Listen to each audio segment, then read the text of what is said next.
Hey guys, Dustletter Magic here, and many Magic the Gathering players have asked the question. That did not sound anything like him. Hold on, I gotta go listen to one of his videos. Hold on. Take two. Many Magic the Gathering players ask the question. Okay, I legit forgot what the topic of this video is. Hold on. Take three. Hey, all y'all wondering what's going on with core sets. So they got rid of them because they weren't making money, they weren't selling, they weren't popular, and besides that, because they scarcely admitted that in the article explaining why they were going away, they also gave the second reason that they didn't have a central point. Like, who were they for? Who was supposed to buy them? And it was just this weird mixed up amalgamation of, is it for new players, is it not? It's a standard product, it's not a welcome deck, it's not an optional side product that you buy if you're new. It's not the deck builder's toolkit. What is it? Like, what is it even supposed to be? And with the identity crisis, they said, screw it, we'll just get rid of it. I mean, people have no problems teaching people how to play Magic, and I think they themselves phrased it like, what, are people only supposed to start playing Magic 1/4 of the year when the core set is out? And the rest of the year, oh well, you'll just have to wait? I mean, that's not what was happening. So they're like, hey, it sells poorly, people are confused by it, people don't really like them, and it's mostly reprints, so people don't even have a reason to buy them. So for like all these reasons, just it's a bad product, they got rid of it. So then when they announced that they're bringing it back, they said it'll be completely different. It'll be no central theme, no new mechanics, just evergreen stuff, simplistic, approachable, easy for new people, 50% reprints, 50% not. See guys, it's completely different. That's literally what they were the entire time. They brought back the exact same product. They changed nothing. So they admitted it was a failure, nobody wanted it, it was a waste of money, it didn't make them anything, and then they brought back the exact same thing and then had the audacity to say, this is completely different, here's what we're doing differently, and then describe how it didn't change at all.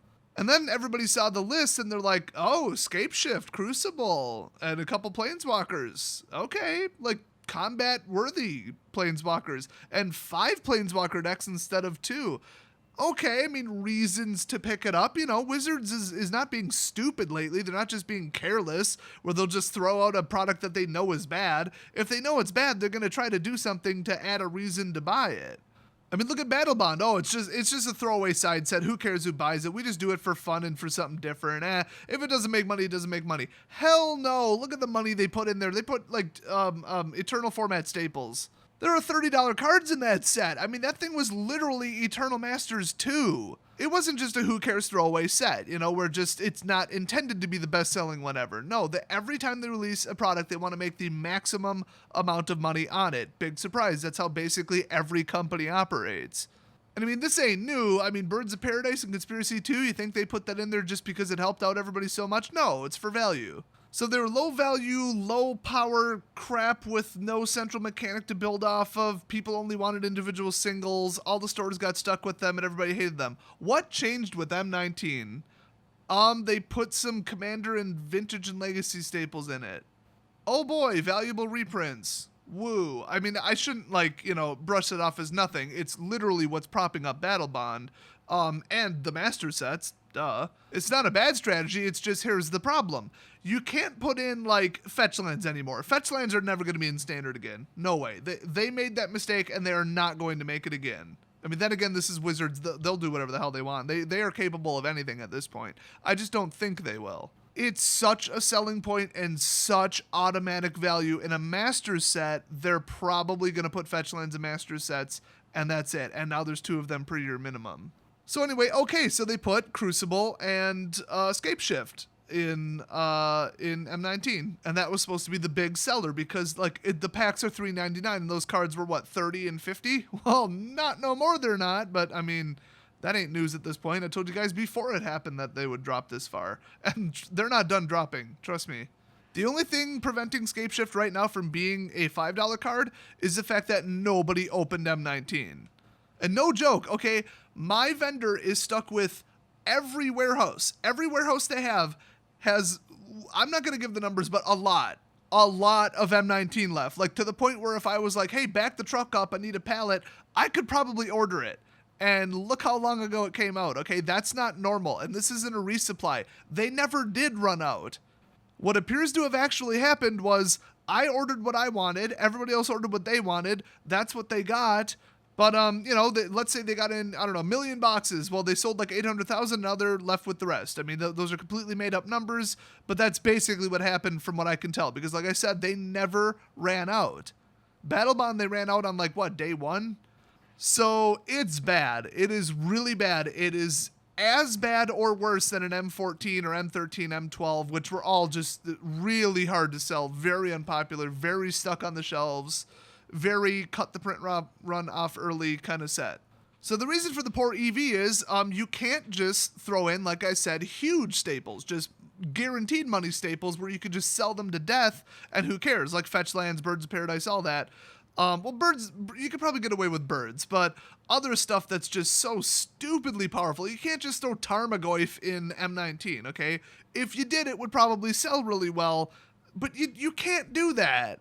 You know why? Because Tarmogoyf would be in standard, because Fetchlands would be in standard, because Path to Exile would be in standard. Come to think of it, that one wouldn't be that bad in standard either. Hell, Counterspell wouldn't be that bad in standard, or modern. But there are some cards where it's like, it's so universal, it's so wanted because it's so powerful, where if you drop them into a core set, because core sets are now, it's M14 with Eternal reprints in it. I mean, it's Eternal Masters 2.5, okay, that's what it is. But those cards are in those decks for a damn good reason. They're really freaking powerful, so you can't just unleash that in standard and assume nothing bad will happen, okay? So very, very few decks, very specific decks, very not wide open, different ways to build it up to interpretation decks ran Scapeshift and Crucible, okay? They were very specific.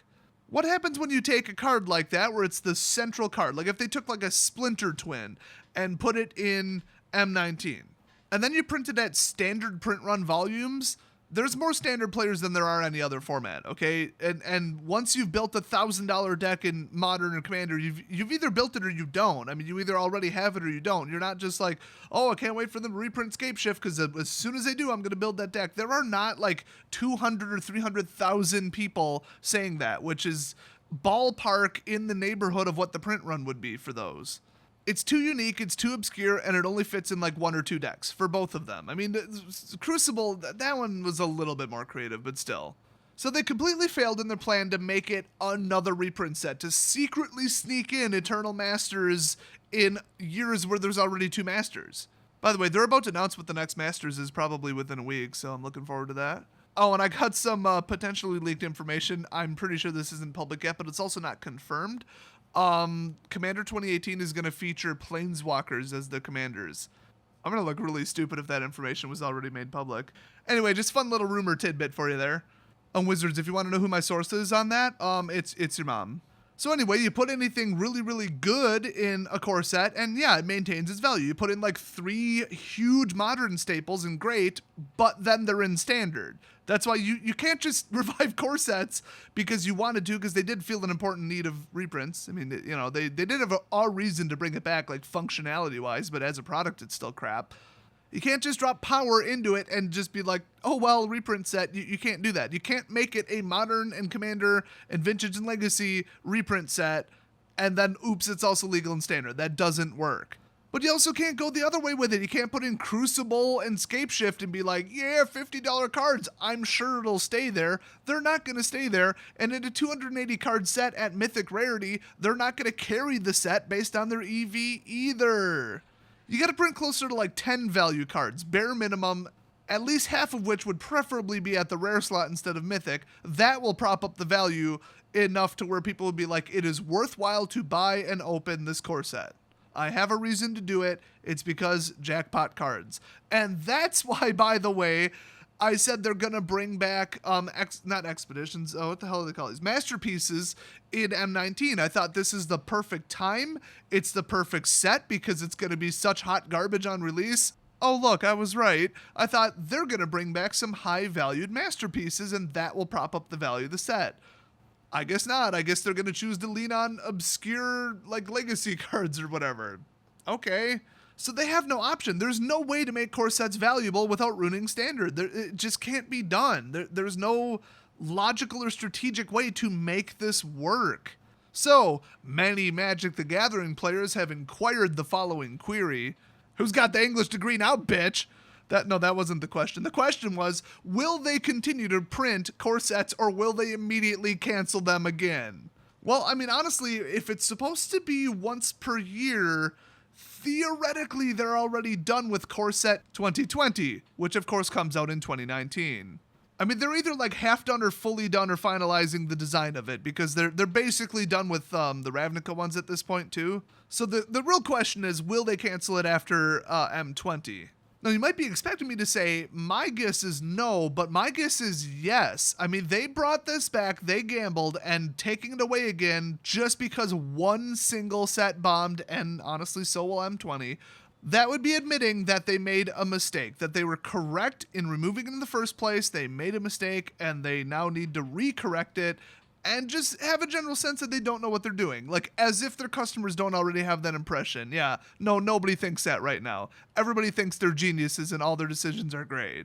Well, maybe their little, bubble, safe space, echo chamber on Tumblr, everybody does, but not in reality. So will Wizards admit they're wrong? Well, I mean, they might, because, money is involved. A lot of money is involved. They might just be like, yeah, we tried it. We can't make it go. We're going to cancel it again or go in a different direction. They'll spin it like we're innovating. Oh, at least we tried, or, some kind of, good for them pat on the back, which they don't deserve, obviously. No, I think what they're going to do is double down and start flirting with some very dangerous includes, probably starting with M20, because just think about it. You could shoehorn in some just stupid, unrelated bullshit like Mycosynth Lattice into Battle Bond. It had nothing to do with the set. It didn't belong in a draft set. It had nothing to do with drafting. It had nothing to do with even multiplayer. It had nothing to do with anything. It didn't match the lore of the story. They just threw it in because it was worth money.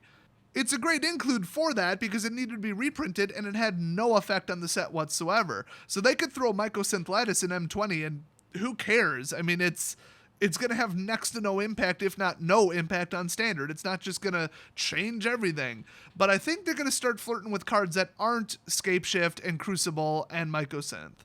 I think they're going to start reprinting powerful old Planeswalkers that are up in the 30 plus range.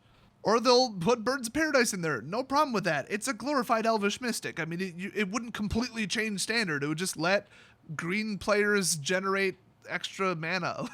Oh no! In my opinion, Birds of Paradise should have been an M19. But I think they're going to go past that and start including stuff that's dangerous, like really good, powerful removal. Really, really expensive modern staples, stuff like that. And they'll just cross their fingers and say, yeah, it'll be good in Standard. I hope it won't be too good. Because just think about it. They print it to death, it's valuable, and then everybody who was waiting in line for a cheaper version in Modern buys it. Everybody in Standard buys it because it's competitive, it's top tier. And then you have to turn around and ban it because it ruins the entire format. The Eldrazi just completely single-handedly ruined Modern. And then they had to ban their way out of it, and I'd say, oh, poor everyone who bought the Eldrazi deck, but if you built that deck, you're an asshole, and you should have seen that coming a mile away, that they were going to ban something in it, okay? You cannot complain about losing your money if that was you. You're an idiot if you thought they weren't going to ban that. Hell, what if they just put the really, really powerful Annihilator Emrakul in M20? Oh my god, it would be really hard to get her out in Standard, maybe. I mean, right now, Champion of Ronus, there was Marvel. There's a lot of free casting right now, okay? But I mean, you could throw that in there and say, well, it probably won't help Standard, and then somebody put together the only 2 legal free casting cards ever into an Emrakul dump deck and we'll have Marvel 2.0. Maybe they'll put in Snapcaster Mage, because apparently they didn't learn their lesson from Torrential Gearhulk if they do that. I mean, that's money. People want that card. That card's only going to get better over time. It's a recognized good investment over time. Except for the fact that they're going to reprint it in every other master set, so not really. I mean, you could put that. You could put Dark Confidant or something, or, just something on par with that in Standard and just cross your fingers and say, I hope it doesn't ruin everything and get too powerful. It's just a good card. And the dangerous thing is, you would need to do multiples. You'd have to pick 5 to 10, maybe even 15 cards like that are guaranteed $10 to $20 bills to prop up the cost of M20 and a potential M21. And I think they're going to do it because remember, in my opinion, the entire reason they brought back M19, or core sets in general, I should say, is to make money with old staple reprints between master sets. I mean, there's really no nice way to put it. They wanted another reprint set, so here it is. So they're throwing in cards that were never intended for standard to just bulk up the money. This time around it didn't work, but that's because they chose 2 cards. Next time if they do 10 or 15, what will standard look like? And if they completely ruin standard by throwing in some hyper powerful crap that people abuse in ways that their design testing whatever team couldn't figure out, oh boy, they probably aren't going to make that mistake twice. They probably will just put the final executioner's axe on core sets and just kill it all. So to answer the question that many Magic the Gathering participants and enthusiasts are wondering about in a recurring manner, no, I don't think core sets are going away immediately, but I would be very, very worried about what this means for the future core sets after M19 flopped this hard. So watch out for that, duck and cover, and I can't wait to see the M20 spoilers. It should be really interesting. I'll see you guys next core set disaster.